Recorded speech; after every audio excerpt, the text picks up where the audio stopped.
प्रिय भाइयों और बहनों, आज हम एक बहुत ही गंभीर लेकिन जरूरी विषय पर बात करने जा रहे हैं। व्यभिचार, जिस पर लोग सुनना नहीं चाहते, लेकिन जिसे जानना बहुत जरूरी है। आज की दुनिया में इस पाप को सामान्य, आधुनिक और नॉर्मल बताया जाता है। लेकिन सवाल यह है, परमेश्वर की नजर में व्यभिचार क्या है? बाइबल इसके बारे में क्या कहती है? क्या व्यभिचार करने वाले के लिए क्षमा है? आज का यह संदेश दोष लगाने के लिए नहीं, बल्कि सच्चाई, चेतावनी और उद्धार के लिए है। आज की दुनिया कहती है, सब करते हैं, यह नॉर्मल है, दिल से प्यार हो तो कोई पाप नहीं।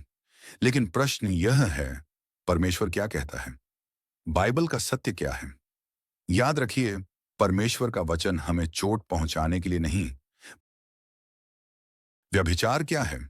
व्यभिचार का अर्थ है विवाह के बंधन के बाहर शारीरिक संबंध बनाना, या विवाह में रहते हुए किसी और के साथ गलत संबंध। बाइबल कहती है, तू व्यभिचार न करना। निर्गमन 20:14। यह केवल एक नियम नहीं, बल्कि परमेश्वर की पवित्रता की मांग है। यीशु ने इसे और गहराई से समझाया। व्यभिचार का अर्थ केवल इतना नहीं कि किसी पराये स्त्री या पुरुष के साथ संबंध बनाना। बाइबल के अनुसार व्यभिचार में शामिल है विवाह के बाहर शारीरिक संबंध, विवाह में रहते हुए किसी और से संबंध, मन में गलत इच्छा, आंखों से पाप, गुप्त संबंध, अशुद्ध बातें, अशुद्ध चैट, अशुद्ध कल्पनाएं। परमेश्वर कहता है, तू व्यभिचार न करना। निर्गमन 20:14 ये 10 आज्ञाओं में से एक है। मतलब, ये कोई छोटा पाप नहीं। यीशु की शिक्षा केवल शरीर नहीं, मन भी। यीशु मसीह कहते हैं, जो कोई किसी स्त्री को कुदृष्टि से देखता है, वह अपने मन में उससे व्यभिचार कर चुका। मत्ती 5:28। इसका अर्थ है, व्यभिचार केवल शारीरिक पाप नहीं, गलत नजर, गलत विचार, गलत कल्पना भी पाप है। परमेश्वर दिल को देखता है। विवाह परमेश्वर की पवित्र योजना है। बहुत लोग व्यभिचार इसलिए करते हैं क्योंकि वे विवाह की कीमत नहीं समझते। बाइबल कहती है, इस कारण पुरुष अपने माता पिता को छोड़कर अपनी पत्नी के साथ रहेगा और वे दोनों एक तन होंगे। उत्पत्ति 2:24। विवाह परमेश्वर द्वारा स्थापित है, पवित्र है, एक वाचा, कवनेंट है। समझौता नहीं। जब कोई व्यभिचार करता है, वह केवल इंसान को नहीं, परमेश्वर की वाचा को तोड़ता है। व्यभिचार के परिणाम बाइबल स्पष्ट बताती है कि व्यभिचार के परिणाम गंभीर होते हैं। एक आत्मिक परिणाम, व्यभिचारी परमेश्वर के राज्य के वारिस न होंगे। 1 कुरिन्थियों 6:9-10। यह पाप इंसान को परमेश्वर से दूर करता है। 2 पारिवारिक परिणाम, टूटे हुए विवाह, बच्चों का भविष्य खराब, विश्वास का नाश। 3 मानसिक और भावनात्मक परिणाम, अपराध बोध, शर्म, डर, खालीपन। व्यभिचारी अपनी ही आत्मा का नाश करता है। नीति वचन 6:32। यीशु की शिक्षा, पाप की जड़। यीशु मसीह पाप को जड़ से पकड़ते हैं। तुम सुन चुके हो कि कहा गया था, तू व्यभिचार न करना। पर मैं तुमसे कहता हूं, जो कोई किसी स्त्री को कुदृष्टि से देखता है, वह अपने मन में उससे व्यभिचार कर चुका। मत्ती 5:27-28। आज मोबाइल, सोशल मीडिया, रील्स, गलत वीडियो, सब शैतान के हथियार हैं। व्यभिचार बिस्तर से नहीं, आंखों से शुरू होता है। बाइबल के उदाहरण, दाऊद और बतशेबा। 2 शमूएल 11।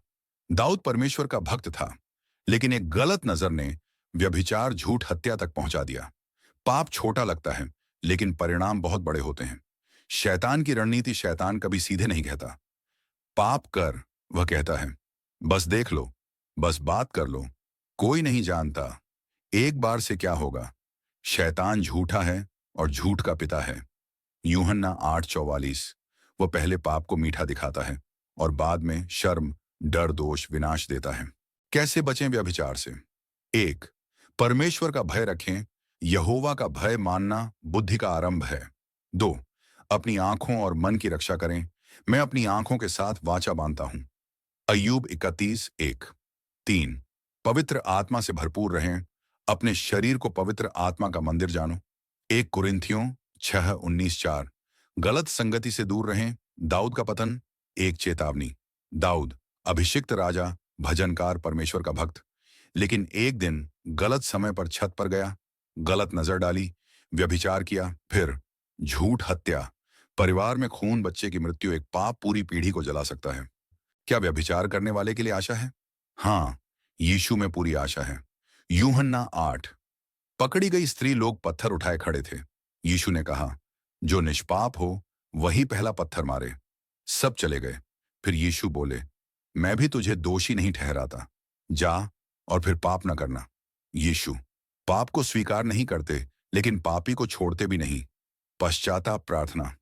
हे प्रभु यीशु, मैं मानता हूं कि मैं कमजोर हूं। अगर मैंने मन, विचार या शरीर से पाप किया है तो मुझे क्षमा कर। मुझे शुद्ध कर, मुझे नया दिल दे और पवित्र जीवन जीने की सामर्थ दे। यीशु के नाम में, आमीन। व्यभिचार से कैसे बचें? 1। आंखों की वाचा। मैं अपनी आंखों से वाचा बांधता हूं। अय्यूब 31:1-2। पवित्र आत्मा से भरपूर जीवन। तुम्हारा शरीर पवित्र आत्मा का मंदिर है। 1 कुरिन्थियों 6:19-3। गलत संगति से दूरी 4। नियमित प्रार्थना और वचन। है प्रभु यीशु, मैं मानता हूं कि मैं कमजोर हूं। अगर मैंने मन, आंख, विचार या शरीर से पाप किया है तो मुझे धो दे। मैं अब पवित्र जीवन जीना चाहता हूं। मुझे शक्ति दे, मुझे संभाल और मेरी रक्षा कर। यीशु के नाम में, आमीन।